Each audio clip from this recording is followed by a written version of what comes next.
Bonjour à tous, donc continuons donc avec Gambas. Donc nous allons voir donc les fonctions. Donc pour ça, rajouter un value box qui se trouve donc ici. On verra après par la suite. Dans les autres vidéos comment il marche. Et mettez un bouton. Donc voilà. Donc allez rentrer dans le hop ici dans la feuille du code. Alors les fonctions, elles vont se mettre ici, elle peut se mettre là, elle peut se mettre ici, elle peut se mettre après. Mais bon, pour bien organiser son code, je préfère donc le mettre en haut. C'est mieux et puis avoir toutes les composants avec vos codes à l'intérieur. Ouais, vous pouvez aussi faire comme ça, afin que ce soit un petit peu mieux.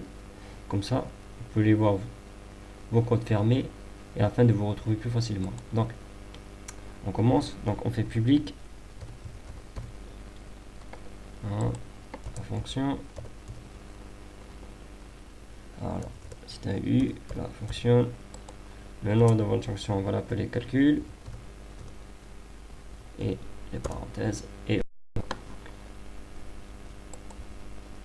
alors, je vais rapprocher ça. Hop, hop, hop, hop, hop, hop, hop. Voilà. Ok, on le ferme. Alors là, ici, alors là, je vais mettre le N. Voilà, donc ici. Comme ça, vous y voyez mieux.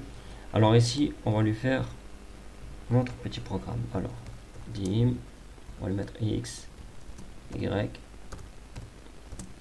Et le résultat du calcul de la fin. Résultat. Voilà. Notre as et notre integer. Voilà. Donc voilà, on va faire les calculs. Donc, je ne vous ai pas trop montré dans les calculs précédents. Mais bon, je vous ai montré dans les integers, les floats, les chars, je vous ai montré les floats. Par contre, ce que je voulais vous dire, c'est que les floats, on peut faire des calculs en ensemble avec les floats, mais integer et mettre par exemple des opérations à virgule qu'en integer, là par contre, ce sera une erreur. Il vous mettra donc une erreur dans le programme. Donc si vous faites des opérations à virgule, il faut mettre tout en float. Et jamais associer les strings avec les integers, sauf si vous voulez les convertir. Bon, là on va faire notre variable x avec 2, notre y est égal 2 et notre résultat. On va donc l'additionner ici. On va faire donc x plus y. On va faire notre value box. Ouais. Value est égal à la variable que nous avons mis ici. Voilà. Et là, nous allons y mettre le calcul. Voilà. Et là, faut pas oublier les parenthèses. Ok. Donc, on appelle notre fonction qui est donc ici, de ce petit programme qui est ici, et ce petit morceau là, ici. Bon, à sert quoi une fonction? Ça sert à ne pas répéter toujours le même programme ou à le recréer sur plusieurs fois. Donc on rappelle tout le temps notre fonction afin que le programme puisse s'exécuter. Et nous le lançons, voir si tout se passe bien. Donc voilà, 2 plus 2 est égal 2 dans la value box. Est égal 4 dans la value box. Voilà, donc on va voir maintenant comment mettre nos fonctions dans un fichier qui s'appelle donc le module qui se trouve ici. Donc je vais l'effacer. Je vais vous montrer, supprimer, comment on va le chercher. Alors pour l'instant, nous allons effacer notre value box qui ne servira pas. Et on va lui faire un copie ici. On va le copier ici, ça. Nous allons donc le copier et le copier. Voilà. On va enlever le and. Voilà. Donc pour ça, vous allez ici. Vous allez donc dans le module ici. Et là, bon, voilà, pour les modules, on le laisse ici. Vous pouvez lui donner un autre nom. Hop, voilà. Et là, je vais faire ma fonction. Alors, je vais marquer public. Et fonction. Et faire calcul. comme tout à l'heure. Et là, voilà.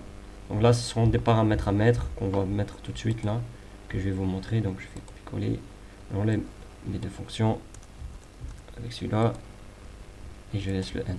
Ok. Donc ici, on va reparamétrer. On va juste enlever le x.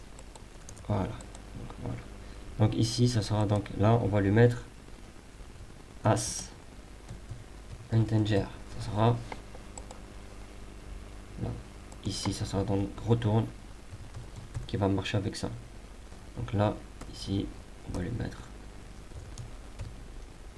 résultat.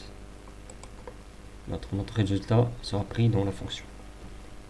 C'est-à-dire notre calcul sera pris en compte dans ces paramètres-là.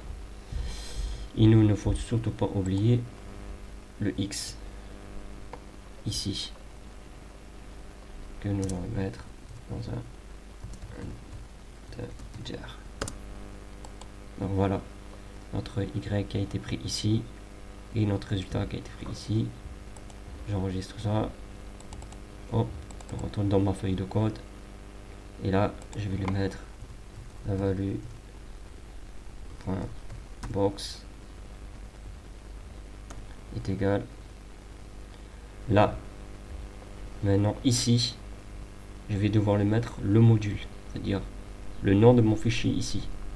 Donc là il s'appellera module. Donc, je vais donc ici je donc lui mets un point et je mets dans ce paramètre value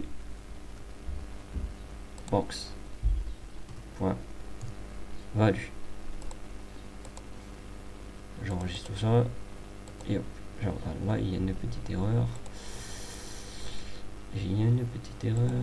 Hop, voilà. Donc n'oublie surtout pas de mettre un espace ici. Et là je clique. Il y a encore une petite erreur. Ah voilà. En allant trop vite, j'ai marqué box à la place. Donc excusez-moi. Je vais donc corriger tout ça plus vite. Et voilà notre petit 4. Il a été pris en compte notre calcul dans notre fichier module. Donc voilà, donc c'est tout pour ces fonctions. J'espère que vous avez compris ici comment ça se passe. Vous mettez des paramètres x en integer ici. C'est une variable que vous allez nommer ici. Votre autre variable ici et l'autre ici, la dernière, dans le calcul. Et le calcul va être pris dans un paramètre retourne qui va retourner à la fonction. Et cette fonction-là, elle va être retournée ici afin qu'elle soit affichée dans la value box. Donc c'est tout pour ce tuto et je vous dis à la prochaine.